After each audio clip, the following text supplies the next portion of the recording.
So this is a game that I've been wanting to show for some time, and it revolves around a Protoss strat which you've probably heard of before. In this game on Cactus Valley LE, I, with the blue Zerg pieces, have taken the top left, and my opponent, Lavi, who is a silver player, has taken the red Protoss pieces in the bottom right. Now, the strategy that I referenced is the infamous Protoss cannon rush, where they send a probe into your base, drop down a pylon, and fill it full of cannons. And I've seen this strategy employed by Protoss players of all level, from, like this game, Silver, all the way up to Master.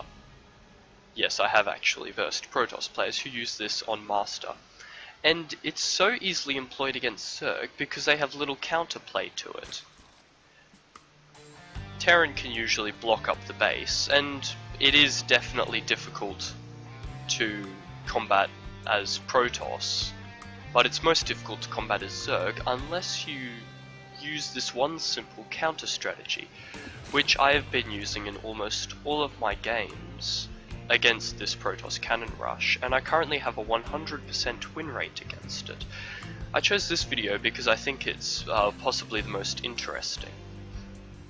Now the strategy is quite simple. All it really involves is simply just dropping a Nidus network into your opponent's base, and it hinges off the simple fact that after they've cannon rushed, the chances are they have virtually no resources left, and this is especially true in lower levels where a Protoss player will quite frequently execute this strategy wrong and over-cannon, producing far more cannons than they need to, and in the end just wasting a lot of resources. So this drone immediately spots out a probe, and whenever I see a probe, the first thing I'm thinking is always, are they going to cannon rush? Sure, they could just be scouting, but I'm also really deep down hoping that they're going to try and cannon rush me, because as I said, it's really just a free win. Now one thing you should always be doing when you're playing Zerg is sending your overlords out, and this is especially important against this strategy because obviously if you want a Nidus network you need vision of your opponent's base. It's far more difficult on Cactus Valley LE because any overlord has a 2 in 3 chance of heading to the wrong place, like this fellow over here is.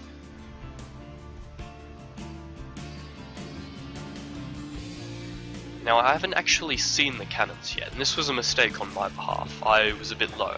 I send out these to get ready to scout, and then I immediately see the photon going down. As soon as I see the photon going down, or sooner, I get ready to drop in a spine crawler. There it is. And now I place this spine crawler too close to the photon cannon, in that the photon cannon will finish before my crawler, winning the fight. So I cancel it and move it back a little bit. But it's incredibly important to surround your base with spine crawlers whenever you're against the cannon rush, simply because if you don't stop the cannons slowly moving inwards and they reach your mineral line or your base, you're going to have quite a lot of problems because they'll probably take out all of your drones or your hatchery before you can even execute the strategy.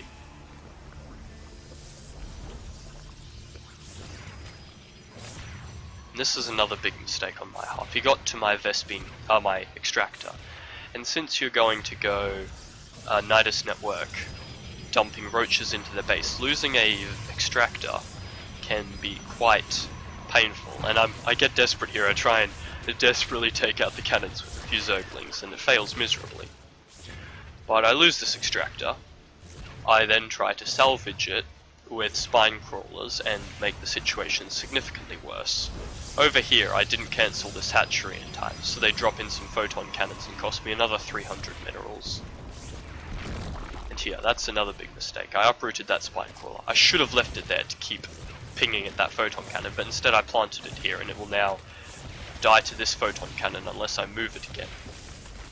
I then try and rebuild the extractor, as I said, trying to salvage the situation, but really it just doesn't go well. But it doesn't really matter because it turns out this strategy can be completed with only one extractor, as I do here.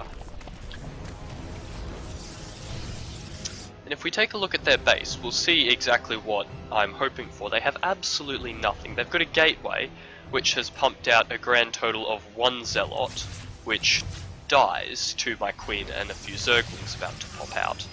And apart from that, they have absolutely nothing. They have a couple more drones than me. Upgrade wise, they have nothing.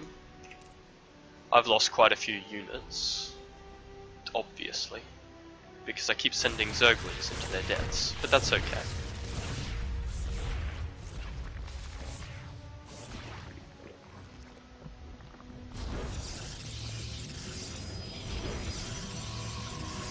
Now this here is what I'm talking about. Right here they're over-cannoning. They have 1, 2, 3, 4, 5, 6, 7, 8 photon cannons.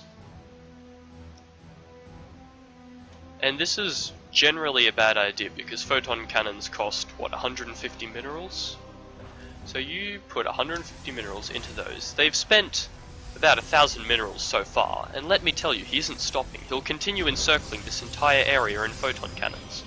Not to mention the 300 minerals worth of pylons, and then another 400 minerals just in those 3 structures alone. So he spent at least 1,500 minerals on this, when really he could have stopped at these photon cannons here, because he's prevented my expansion. I can't get out of my base. But instead, he's continuing doing this. Now, this isn't relevant, and this is what a lot of low-level photon cannon players will do, is they will completely fill the whole area with photon cannons for really no reason at all, and hoping that you eventually just GG out. Because if you look at this fellow, so now he's getting ready to actually create an army when he's realized that I'm not just going to GG out as soon as I saw his photon cannons.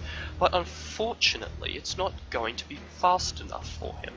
Because if you look over here, this drone here is getting ready to initiate the Nidus network. As you can see, he's in such a position that Levy can't see the Nidus network going down, which is going to result in a very bad time for him indeed. Obviously, since I'm only running off 1 extractor here, most of my firepower needs to be in the form of zerglings. In an ideal situation, I would have put the spine crawlers down nice and early, securing my 2nd extractor, and I would be able to pump out a steady supply of roaches. However, as you can see, I only just got enough Vespene to make the Nidus network. Roaches aren't really on my mind right now. I do, however, have my +1 upgrades going for another, so soon I'll have both my +1s. He's taken his 2nd expansion now. And this is why you need to act quickly with the Nidus network, because with his 2nd expansion, 2 gateways and a cybernetics core, he's really getting ready to start outputting. And if I'm not in a position to contest, if I am not ready to hold my lead, then I'm going to have a really bad time. And at this moment right here, he realized he was in quite a lot of trouble. My overseer spotting out the area to drop down a Nidus network, he really has nothing at all. He makes some panic photon cannons, but it's really too late, because I have so many zerglings, and I'm getting ready to make some roaches too soon, that my zerglings just absolutely overrun his base. And there's really not much he can do here. Because, as I said, he spent nearing on 2,000 minerals here, worth on cannons, and I just completely ignored them, went straight around them. And I have 2,000 minerals, not even 2,000 minerals worth of units right here. So he's got nothing. He's got 21 probes, and that's really it.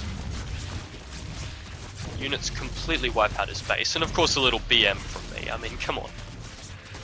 He's using one of the cheesiest strategies Protoss has to offer. If you think I'm going to let him off without BM, then you're sorely mistaken. So then with these zerglings, I go and try and hunt down his expansion, going to the complete wrong spot. Come back.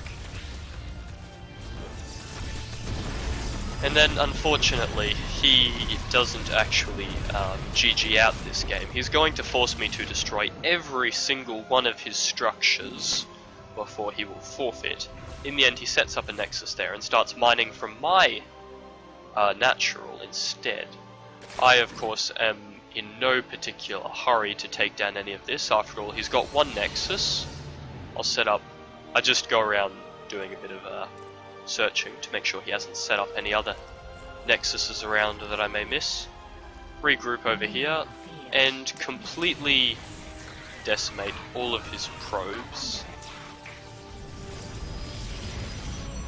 until he is stuck in his one base with absolutely no options at all. He has 93 minerals with no mining. I ask him if he's going to forfeit. He chooses not to. And to answer my question, he has 3 drones left.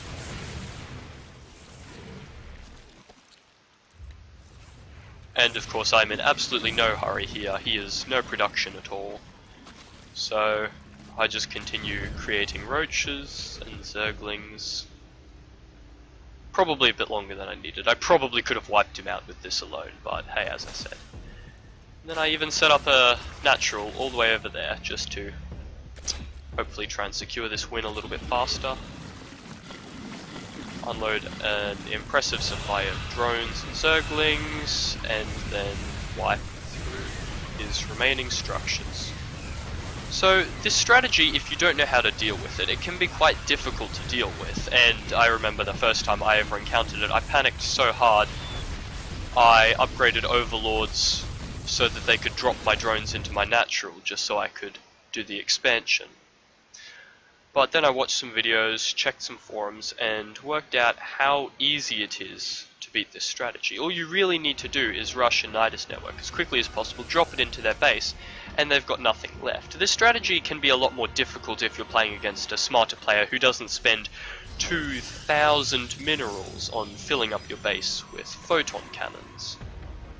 Because they'll do things such as take a natural far more quickly, and start pumping out units, and with only maybe 2 or 3 photon cannons plus a pylon, which will definitely make it more difficult, and you will have to have quite a fight here. So this strategy can definitely be adapted. You probably never want to go for a Hydralisk den with this strategy. If they have a mothership core, just simply bring along some queens. In the game I played against a Grandmaster. They had a mothership core, so I just did some micro with 2 queens, popping them in and out of the network to deal with that. It wasn't too difficult. And if they're not going down without a fight and they're focusing down your Nidus network, it's definitely a good idea to start unburrowing a second run right next to your first. Because if your first Nidus network goes down and you don't have a second one already up to support it, you're going to have a really bad time, because they will probably bully all of your units out, destroy your second Nidus network right as it pops up, and then beat you a few minutes later based on sheer economy. Banelings are possibly not required for this strategy. I find the best is simply roaches, and if you find yourself in a bit of trouble with Vespene, you can just... Zerglings will work fine too. Zerglings will be perfectly fine. So yeah, nice and simple strategy. Hopefully that'll reduce the amount of cheese.